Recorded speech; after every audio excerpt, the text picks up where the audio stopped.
আমরা নিত্যদিনেই যে সমস্ত খাবারগুলি খেয়ে থাকি তার ভিতরে শাকসবজি অন্যতম। এগুলো খেতে খেতে আমাদের বোর হয়ে যেতে হয়। এই একঘেয়েমি খাবার প্রতিদিনই ভালো লাগে না। তাই এই খাবারগুলো নিয়ে একটু ভিন্নতা আনার লক্ষ্যে আজকের আমার এই আয়োজন। আসসালামু আলাইকুম। হ্যালো ভিয়াস, কেমন আছেন আপনারা? আশা করি আল্লাহ তাআলার অশেষ রহমতে ভালোই আছেন। আলহামদুলিল্লাহ, আমিও ভালো আছি।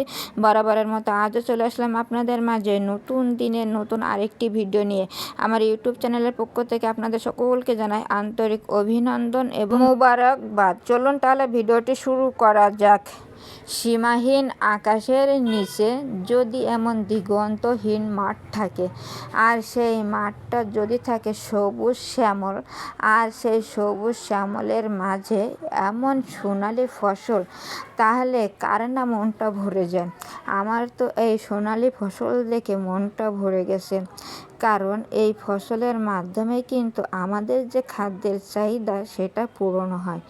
আমরা যেহেতু এটা চাষ করি না, কৃষকেরা করে, তবুও এই ফসল যদি ভালো হয় তবে এর বেনিফিট কিন্তু আমরাই পাবো, ঠিক না? তারপরে এই যে সকালবেলায় 1 কাপ চা এবং 1 প্যাকেট বিস্কুট নিয়ে নিলাম। এটা সকালবেলার আমার এনার্জি। চলুন তাহলে চাটা খেয়ে কাজের কামে চলে যাই। এই যে সকালবেলা চা খাওয়ার পরে বাইরে এসে দেখি যে আমার পুঁইশাক গাছগুলোর করুণ অবস্থা। যেগুলো অনেক শখ করে লাগিয়েছিলাম কিন্তু হচ্ছে না, বড় হচ্ছে না। তারপর আবার দেখলাম আজকে পাতাগুলো সব নষ্ট হয়ে যাচ্ছে। তাই অনেক কষ্ট লাগলো। তো কী করব, এটা দিয়ে আজকে একটা রেসিপি তৈরি করি। কী রেসিপি আপনারা দেখতে থাকুন। তা ভিউয়ার্স, যারা আমার এই ভিডিওটি ক্লিক করেছেন কিন্তু একটি লাইক দিতে ভুলে গেছেন, অবশ্যই ভিউয়ার্স আপনারা ছোট্ট একটি লাইক দিয়ে আমার ভিডিওটা দেখা কন্টিনিউ করবেন। কারণ আপনাদের ছোট্ট একটি লাইক কিন্তু আমার অনেক উপকারে আসবে, আমার ভিডিওটা অনেকের কাছে পৌঁছায় যাবে। আর আপনাদের মূল্যবান যে মন্তব্য আমার কমেন্ট সেকশন অলওয়েজ টাইম খোলা আছে, আপনারা জানাতেই পারেন ভিউয়ার্স। তাই আপনাদের কাছে আমি একান্তই রিকোয়েস্ট করবো, আপনারা লাইক দিয়ে কন্টিনিউ করবেন আমার ভিডিওটা। এই দেখুন পোশাকগুলো কাটা শেষ। তারপরে এই দেখুন রেসিপিটি তৈরি করার জন্য আমি নিয়েছি রসুন, আমার গাছের ঝাল, তারপর আদা, পেঁয়াজ, একটি আলু, আর নিয়েছি যে একটু লাউ, মানে আরেকটি নিয়েছি বেগুন, একটি নিয়েছি কলা, আর আমার সেই পুঁই শাক, আর নিয়েছি এই যে এগুলো হচ্ছে ক্ষেতের শাক, ওই ক্ষেত থেকে তুলে আনা হয়েছে সকালবেলা। তারপর আজ চাউল আর ডাউল, এই সবগুলি আমি এখন একসাথে করে একটি রেসিপি তৈরি করব, আপনাদেরই তো দেখাবো। আপনারা দেখতে থাকুন। আর যদি ভালো লেগে যায় অবশ্যই বন্ধু হয়ে সাবস্ক্রাইব করে আমার সাথেই থাকবেন, আপনাদের কাছে আমার একান্তই রিকোয়েস্ট। তারপরে এই যে আজকে কোনো শিলপাটায় তৈরি হবে না মশলা, আজকে হামানদিস্তায় তৈরি হবে। প্রথমে পেঁয়াজগুলো থেতো করে নিচ্ছি, আর এই যে এবারে নিচ্ছি রসুনগুলো থেতো করে, মানে যে মশলাগুলো লাগবে সব আমি হামানদিস্তায় প্রস্তুত করব। তারপরে এই যে এগুলো আদা, সেটাও আমি হামানদিস্তায় থেতো করে নিচ্ছি। আজকে কোনো বাটাবাটি হবে না, সব থেতো করব। তারপরে এই যে ঝাল নিয়ে নিয়েছি আমার গাছের ঝাল, সেই 2টা থেতো করে নিলাম। ওরে আল্লাহ রে, কি ঝাল আছে এই ঝাল দুটাই। এই দেখুন সব কিছু আমার এই যে মশলা প্রস্তুত, আরও এই সব কিছু ধুয়ে কেটে একদম আমি পরিষ্কার করে সব এক একটি করে পাত্রে রেখে দিয়েছি। সব ধুয়ে এনে আমি এইখানে রেখে দিলাম। চলুন তাহলে দেখা যাক কী করি। নিয়েছি একটি রাইস কুকারের ভিতরে এই যে দিয়ে দিলাম আমার সে চাউল আর ডাউল একসঙ্গে করে ধুয়ে আনা ছিল, সবগুলাই দিয়ে দিলাম এখন এর ভিতরে। এবারে দিয়ে দিচ্ছি বেগুন কাটাগুলা, এগুলো হচ্ছে বেগুন যেগুলো আমি কেটে রাখছি, সেগুলো এখন অ্যাড করে দিলাম। এবারে দিয়ে দিচ্ছি আলু, সব দেখেছেন ভিউয়ার্স আমি কি সাইজ করে কেটেছি, সব গোটা গোটা করে। তারপর এটা হচ্ছে লাউটা একদম কুচানোর মতো করে কেটে নিয়েছি, যেহেতু লাউটা একটু শক্ত থাকে। আর এটা হচ্ছে কলা, সবগুলাই আমি একই সাইজ করে ছোট্ট করে কেটে নিয়েছি। আর এগুলো হচ্ছে পুঁই শাক, যেগুলো আমি কেটে মাঝখান থেকে মানে একটা পাতা 2টা করে নিয়েছি। আর এগুলো আমি সেই তোলা শাক, এটা কাটি নাই, শুধু বেছে ধুয়ে নিয়েছি, সেটাও আমি এখন এর ভিতরে অ্যাড করে দিলাম। মানে যা কিছু আমার ইনগ্রেডিয়েন্টস আছে সব অ্যাড করে দেবো। এবার আছে মশলা, দেখেছেন ভিউয়ার্স মশলাগুলো আমি কীভাবে প্রস্তুত করেছি, আপনাদের তো দেখিয়েই দিলাম। এইভাবে করবেন, টেস্টটা কিন্তু অনেক ভালো আসবে। আর যদি বাটা হয় তবে একদম নিবিষ হয়ে যাবে, সেটা টেস্টটা একটু কম আসতে পারে আমার মনে হয়।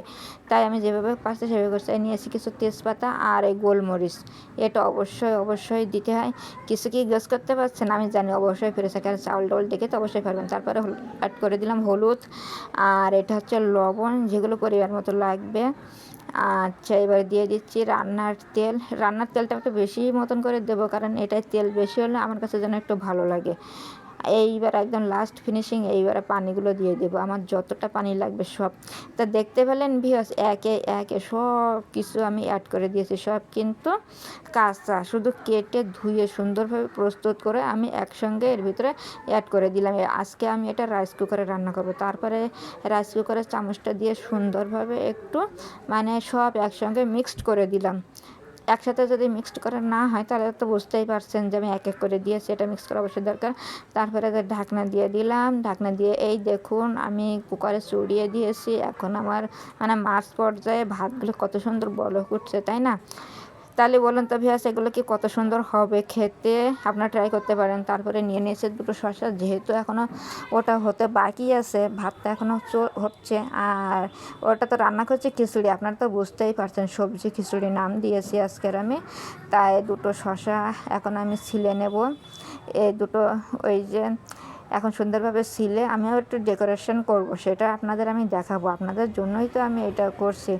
কারণ আজকের এই রেসিপিটা একমাত্র শুধু আপনাদের সাথে শেয়ার করার লক্ষ্যেই আমি আজকের এই ভিডিওটা ধারণ করেছি। কারণ আজকের আমি বাসার কোনো ভিডিও দিচ্ছি না, আর বাসার কোনো রান্নাবান্নাই দিচ্ছি না, শুধুমাত্র আপনাদের যাতে একটু খাবারের ভিতরে ভিন্নতা আনতে পারেন সেই লক্ষ্যে আমি কিন্তু আজকে এইটা করছি, এই ভিডিওটা ধারণ করেছি। তারপরে একটা কাঁটা চামচ নিয়ে এইভাবে সুন্দর করে আগামাথা সব শসাগুলো দাগ দিয়ে দেবো। শসাগুলো সিলে এখন এই কাঁটা চামচ দিয়ে এইভাবে দাগ দিয়ে নেব। জানি আপনারা ভালোভাবে মানে আরও সুন্দরভাবে করতে পারেন, আমি যেভাবে করলাম আপনাদের শুধুমাত্র সেইটাই দেখিয়ে দিলাম। ভিউয়ার্স, এই খিচুড়িটা কিন্তু অনেক উপকার, বুঝলেন? সবজি খিচুড়ি তো, সবজি যারা খেতে না পারে, যদি বাসায় কোনো বাচ্চারা থাকে যদি খেতে না চায় সবজি, এইভাবে খিচুড়ি রান্না করে দিবেন, দেখবেন তারা মানে অনায়াসে এক প্লেট খেয়ে ফেলবে, তা কোনো কথাই বলবে না। কারণ এইভাবে রান্না করলে কিন্তু খুবই মজা হয়।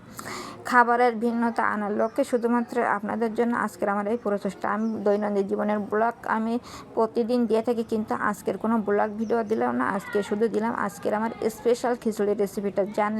আপনারা যদি ট্রাই করেন অবশ্যই দেখবেন যে এটা কত অসাধারণ আর কত স্বাদের হয়। এটা তো আমি খাওয়ার পরে ভয়েস দিচ্ছি, এটি কিন্তু অত্যন্ত স্বাদের হয়েছিল। এই দেখুন ভিউয়ার্স, আপনাদের সাথে কথা বলতে বলতে আমি কিন্তু শসাগুলোও কেটে নিয়েছি। আর এই দেখুন এই যে দাগ দিয়ে নিয়েছিলাম না, সেটাও কিন্তু একটু মানে কাটনি কাটনি মতো হয়েছে, ওই যে কাঁটা চামচ দিয়ে দাগ দিয়ে নিয়েছিলাম। এই দেখুন কত সুন্দরভাবে হয়েছে কাটনি কাটনি, এগুলো দেখতেই ভালো লাগবে। তো এবার হয়তো আমার ভাতটাও হয়ে গেছে, মানে খিচুড়ি ভাতটাও হয়ে গেছে, চলুন দেখে আসি।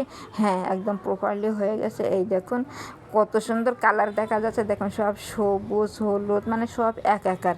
আর ভাতটা এত সুন্দর হয়েছে যে আপনারা ট্রাই না করলে বুঝতে পারবেন না। আর এই রান্নাটা রাইস কুকারে কিন্তু প্রপার হয়, তাই আজকে আমি রাইস কুকারটাই ইউজ করলাম।